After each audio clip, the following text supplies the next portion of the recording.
A ketogenic or low carbohydrate diet isn't the only way to eat, but it does have some unique benefits that can allow us to improve our weight, cognition, sleep, energy, and gut function, even against the backdrop of things like Hashimoto's, autoimmune disease, and other chronic conditions. And if you found success with other nutritional strategies, that's great.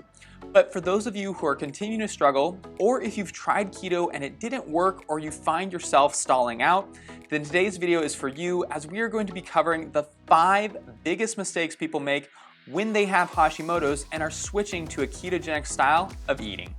And if you like these kinds of topics and are looking to learn more about natural ways to support your thyroid, don't forget to give this video a thumbs up and also subscribe to my channel and ring the bell.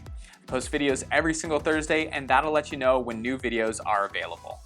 My name is Dr. Bodle, and I specialize in helping women with Hashimoto's and low thyroid to lose weight and improve their energy naturally. One of the ways that we do that is by using low carbohydrate or ketogenic strategies.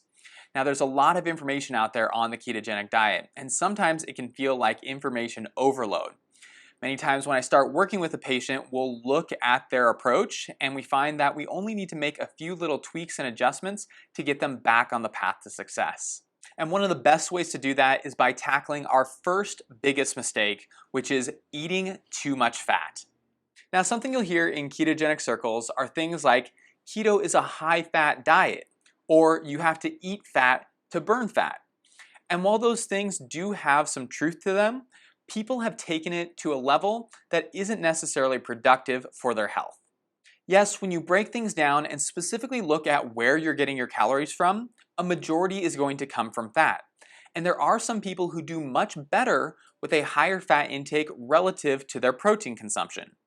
However, this isn't the case for everyone, and many people have been led to believe that if they don't consume high amounts of fat, then they're not doing keto right.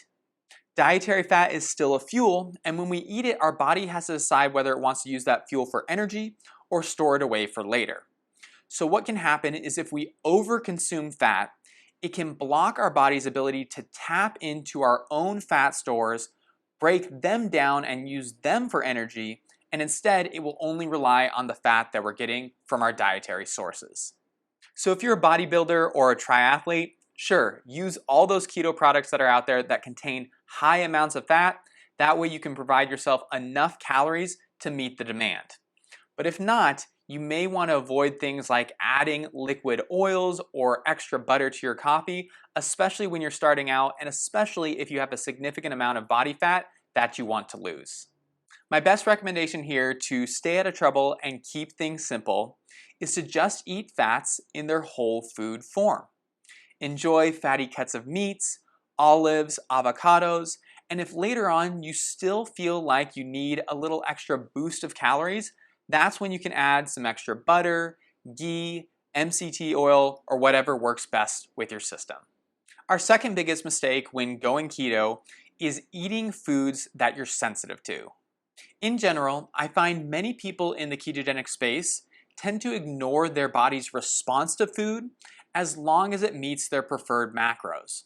And if you're someone who has Hashimoto's or other autoimmune conditions, this is really something that we can't afford to do. Just because a food is quote unquote keto or it's on some keto food list doesn't mean that you should be having it or that your body tolerates it well.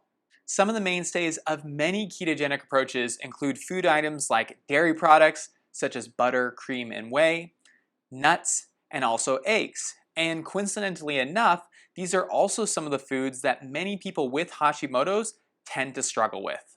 Even though you might feel like you're missing out on the party if you're not drenching everything in cheese, you don't need to eat these foods to be able to achieve a ketogenic diet. And in fact, the better that you listen to your body and pay attention to how it responds, the better results you will have long term, and it will likely be much better for your health. Mistake number 3 is counting net carbs while at the same time eating processed keto foods. The food industry is always looking for ways to make their products more marketable. And by putting a label on something, whether it's keto, paleo, vegetarian, or gluten-free, it allows us to more easily recognize it, determine whether that fits with our values of eating, and then therefore there's a higher likelihood of us buying it. Because of this, the food industry knows that if they want to make a product keto, they have to keep the net carbs low, as that's a metric that many people who are trying to follow a ketogenic diet tend to track. It's in my opinion that the restriction of carbohydrates is foundational to achieving success on a keto diet, and tracking net carbs can be a great tool to do that. However, we have to track net carbs in the context of whole foods, just like with our fats. And if we try to apply that principle to prepackaged or processed foods, it's not going to work for us. Many of these foods contain about 10 to 15 grams of carbohydrates or more. But what you'll see happen is they will artificially add to the food either sugar alcohols or fiber in an effort to reduce the amount of net carbohydrates. While it's true that sugar alcohols and fiber will have minimal, if any, effect on our blood sugar, and some people actually see a benefit in their blood sugar response when they add fiber, they don't cancel out the carbohydrates that are already there and present in these food products. To put it simply, 5 grams of fiber is fine. But if we take a product that has 15 grams of carbohydrates and add 5 grams to it, it doesn't magically make 5 grams of those original carbohydrates go away and leave us with only 10. But as we hit the midway point in this video, as per usual, leave me a comment if any of the previous mistakes we've covered sounds familiar to you. Let me know if there's some good strategies you've used to help yourself overcome them. And if you have any questions about the topics, of course, I'm happy to answer those for you as well. Moving on, our fourth biggest mistake is using percentages to calculate your macros and how much you should be eating. I've said it before and I'll say it again. Don't ever use percentages to calculate your macros on keto. The reason being is that it leads to people doing some really funky things when it comes to their eating patterns just to achieve some predetermined percentages that may not have any bearing on your health. One of the most common things I see happening when people are using percentages is that they will overeat carbohydrates, and in an effort to reduce the total percentage, they will then overeat fat. For example, let's say someone was eating 100 calories per day. Of course, we wouldn't want to do that, but we'll use it to keep the number simple. Of those 100 calories, let's say that 10% should be carbohydrates, 20% should be protein, and the remaining 70% should be fat. What will often happen is that individuals will make a mistake, and instead of consuming 10 calories of carbohydrates, they'll consume 20 calories of carbohydrates. Now, my recommendation would be for people to reassess and reduce their overall carbohydrate intake. But when we're so focused on the percentages, people will tend to add fat calories to their overall intake to try to make the numbers look better. In an effort to tweak the math, people will add 100 extra calories of fat, which will then result in their 20 calories of carbohydrates only representing 10% of their total daily intake. Now, yes, this works for percentages, but it has nothing to do with your metabolism, how you feel, your hunger levels, or your energy demand. So if you've been focusing on percentages, that's okay, but if you're feeling stuck, this may be the reason why.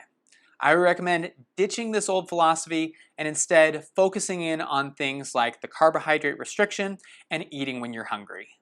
Speaking of eating when you're hungry, our fifth and final biggest mistake when going keto is under-eating protein. On one hand, people eating a standard American diet have been told that meat and protein is unhealthy for them, and on the other hand, many people in the ketogenic world think that too much protein can kick them out of ketosis. Neither is correct, but it has led to a majority of people being afraid to get adequate levels of protein that will help to support their metabolism in the best possible way.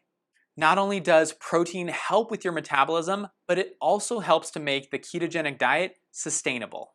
While we do get some satiety signaling from fiber and fat, protein is the primary driver, and most people will eat until they hit their protein minimums. If you're doing the ketogenic diet right, you should not experience huge fluctuations in hunger and cravings. And I know for some of you, that can be strange to hear. But if you are continuing to have some of those symptoms, then you're not getting enough protein. My general rule of thumb is 1.5 grams of protein per kilogram of body weight per day, But if you're someone who is on the higher end of body weight, that number may need to be a little bit smaller for you. And if you're someone who's on the lower end of body weight, you may need to increase that amount, especially if you have higher activity levels. Hopefully you enjoyed all of today's tips, and maybe we brought up one of the mistakes that you've been struggling with.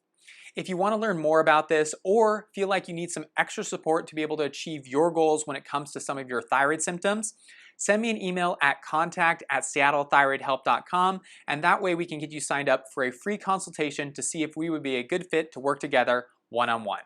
Also, don't forget to grab my free download in the description box below. It's electrolytes for Hashimoto's and keto, and will provide you with a recipe that you can make at home to make sure you're supporting your electrolytes and having success with the ketogenic diet. Thanks as always for hanging out with me till the end of the video. If you like this kind of content, don't forget to give it a thumbs up, share it with a friend, and also check out some of my other content.